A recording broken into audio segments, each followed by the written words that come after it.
everybody, and welcome back to the Acer Team Story Cup here on Aussie Starcraft.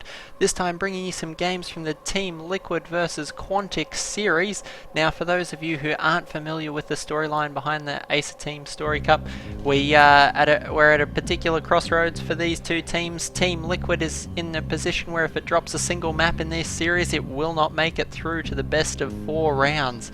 So we have Team Liquid, but in fact it's Team Taeja taking on virtually all of Quantic. If he drops a single map in this 5-game series, it will eliminate Team Liquid. So this is actually game number 3. We've had Taeja dominate Hyun and then Gamja in the first 2 games. And moving on now to our challenger is the Red Protoss Quantic Venus. So it will be a TvP here on Yonsu. And we'll see if Taeja can continue his undefeated streak thus far. He in fact needs a team kill all of Team Quantic to make it through. So you know, everyone's got to cheer. Well, I wouldn't necessarily call Taeja the underdog, but when you have to win 5 out of 5 games, that would be a challenge for any player, particularly taking on players of the caliber of Team Quantic. So look, it is looking good thus far for Taeja, but he still has 3 more games left to carry his team through to the best of 4. Quantic grabbing his gateway first off the bat and grabbing 2 assimilators quite early, so we'll see if that's for some early tech, a sneaky Stargate or some Dark Templars. Taeja himself throwing down his refinery and his barracks over here, so electing not to wall in, though interestingly enough he seems to be rallying straight out, so we'll likely see a Reaper come out of that barracks quite soon here. Oh, no, it is going to be a Marine first, so be interesting to see what this early gas is for. He is putting 2 workers straight in the refinery. Maybe we'll be seeing an early factory out of Taeja. Over on Venus' side of things, we have his cybernetics core going down now. Have 2 workers mining each assimilator, which is quite efficient, and already 100 gas in the bank, so it will be interesting to see what decision Venus makes once this cyber core finishes up. Could throw down a Stargate, could throw down a Robo straight away. We will see what he's got in store for us. Moving down to the low ground, is he planning to expand? I would say so. 400 gas, there goes the Nexus, and Taeja going to get a scout off here, so whatever tech it is that Venus is wanting to throw down, it will be somewhat delayed, as he won't want Taeja scouting this straight off the bat. Taeja moving out with these Marines, making sure there's nothing proxied along the perimeter of the map. These locations all would be a popular spot for a proxy Stargate. Throwing down a command center of his own. We have a bunker going down right in range of Venus expansion, so Venus in a bit of trouble here. He skipped his Zealot and Stalker and has no units on the field except the mothership core, so barracks finishing up now with 2 Marines in there. That's going to be a very difficult position now for Venus, who may actually have to cancel this Nexus, so a sentry alone is not going to be able to drive back this force. Warp gate still only half finished. We have 2 more gateways being thrown down now, but 2 sentries being all that is in play here for Venus. Venus obviously very concerned about the follow-up here, getting a few sentries so that he can wall off the ramp. But what he can't possibly know, because he's got no scouts out, is that Taeja's expanding behind this aggression. There's literally only these 2 Marines in this bunker, so if Taeja salvages the bunker, it's only been an investment of 100 minerals, and he's going to manage to drop the Nexus of Venus. So nice little play here. Oh, photon overcharge, and there Taeja goes, salvages the bunker. Only loses 25 minerals there, and was able to put on a great deal of pressure and force the early photon overcharge.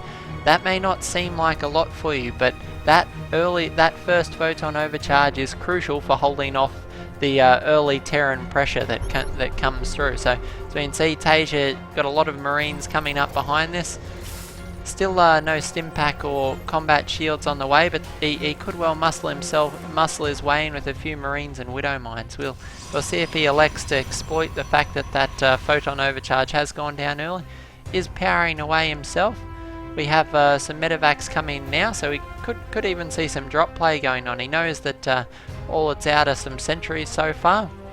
Warp gate has finished up, so I imagine we'll be seeing some more units out of Venus momentarily, but it's if we take a look at Venus's vision, he has very little idea of what's going on. He's spotted some of the Marines with that hallucination, but very little idea. Oh no, he may have even spotted these buildings going down. So we pop back on everyone's vision. We have 2 more barracks coming out now, and this reacted barracks just producing Marines non-stop. So full medevac moving out here. 4 Marines and 2 Widow Mines. This is an interesting play out of Taeja. He could lock down the ramp. Nothing from the low ground is going to be able to make it back up into the main base. We do have an observer that is going to allow Venus here to be able to clean out this Widow Mine. So fortunately for Venus, it doesn't look like this drop's going to do a whole lot of damage. Will this Widow Mine kill a Stalker? And yes, one will wander into range and get 1 hit. So nice little bait there, and Taeja able to pick it up as well. So making the most out of that drop, and throwing down his second refinery in his natural expansion. We have 3 barracks down the field.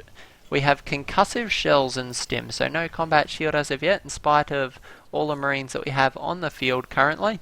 +1 weapons also on the way, +1/+1 on the way for our Protoss player Venus, and in fact a Twilight Council going down. So it'll be interesting to see whether Venus is doing this for the 2/2 upgrades, or whether Venus intends to follow up. No, that I think the Robotics Bay answers that question. He probably won't be following up straight away with Dark or High Templars, but in fact going for the Colossus play here. So we'll see what Taeja has in store for us.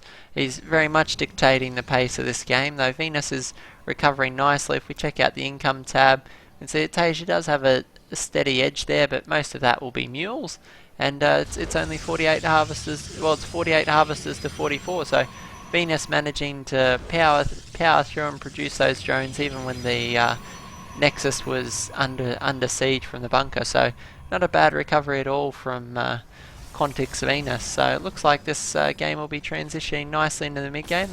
We've got a solid force of Marines and Marauders heading out into the middle of the map, and no shortage of reinforcements on the way. 2 more medevacs and 2 Marauders on the way. First Colossi now coming out, which is going to be a game changer here in about a minute. We have the Robotics Bay being chrono boosted, but the Thermal Lance not actually started, so a little bit of a mistake there from... Oh, that Widow Mine's going to go back down. Can he pick up a second kill? Force fields on this main ramp, holding the base out. He knows he's got to hold Taeja off until this Colossi finishes. I wonder if he's picked up that the Thermal Lance hasn't actually finished. This factory is going to float over and get a bit of a scout action. Have the Marines and the Marauders moving onto the high ground here. It is all being spotted by this observer. Taeja sees that observer there and manages to pick it off. So any remaining Widow Mines are being good, but we have a big stim moving forward. Mothership Core does have enough to photon overcharge again. What's Taeja going to do with these Marines and Marauders that are curling around? Can he pick off the Colossi? If he can't get it, so close. Can he pick it off? No, he's forcing him back, and going's going to really cost Taeja dearly there. If we look at the units lost tab, we can see that, well, Taeja is actually ahead, which is miraculous. Normally when you see players get greedy and go for the Colossi kill and miss it, it generally costs them the engagement. Indeed, Taeja was forced back there, but some clever use of these medevacs, moving his Marines and Marauders onto the high ground. He's going to pick off a few more Stalkers, and he's going to get the robotics facility. No, that robotics facility is really what's holding Venus in the game. He can't hold off this Marine Marauder medevac pressure with a single Colossi. He needs another tech choice on the field. Straight gateway units just isn't going to cut it. Taeja here exploiting the low ground to force the Zealots to have to run all the way around. This is just absolute prime positioning from Taeja. We can see him picking off these units here. Just getting great engagements across. Drones forced to be pulled off the line, and Taeja's just putting on so much pressure. There's 3 Marauders, 2 Marines at a time, just forcing their way up into the map. We can see Taeja's choice of the concussive shells has just been an excellent one. He's mass producing his Marauders, and these Stalkers unable to micro back and forth in these engagements. Mothership Core is going to go down. That will force Venus to GG out of the game. And what an excellent game from both these players. I thought that Venus has made a nice recovery from those early engagements, managing to hold off with that photon overcharge, but Taeja just able to exploit so many of the different map advantages here in Yonsu, able to play with those concussive shells along this low and high ground differential, able to drop in and kill the robotics facility was obviously one of the turning points of the game. Leaving straight gateway units against Marine Medevac Marauder is just never going to hold water, and Taeja able to muscle his way through to win number 3. So can Team Taeja do it and take out this series, placing Team Liquid in the best of 4 round? We'll see. We've got games number 4 and 5 coming up right afterwards here on Aussie StarCraft. Thanks guys, hope you enjoyed the cast.